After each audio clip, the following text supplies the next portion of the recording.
have the Frog at Ease system in your hot tub, you know it's the most trouble-free way to clean, clear, soft water. So, if your Frog at Ease test strip indicates you're low on total chlorine, with a lighter color on the strip than the bottle label, there's a couple of things to look at. First, check the Smart Chlor cartridge to see if it's empty. Remove it from the system, drain all the water, and shake. If you don't hear any Smart Chlor left inside, replace the cartridge and shock the hot tub with a non-chlorine shock. We recommend Frog Maintain for easy single-dose shocking.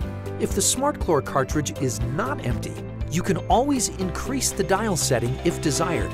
Just remember that Frog at Ease self-regulates at a low free chlorine level as long as the water is balanced. The Frog at Ease test strip is measuring the chlorine reserve that will be used up slowly during the life of the cartridge. That's why it's important to only use Frog at Ease test strips or the Frog Water Care app.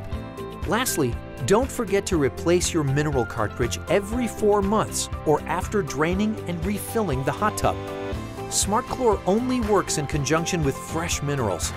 So when you hear the spent minerals shaking around inside after 4 months, be assured the bacteria-fighting mineral is used up. Simply pick up a new Frog at Ease mineral cartridge from your dealer. Often, it's sold as part of a new system kit. And now you're on your way to a perfectly clean, perfectly clear hot tub that's perfectly ready to relax in. Have questions? Give us a call. We're happy to help.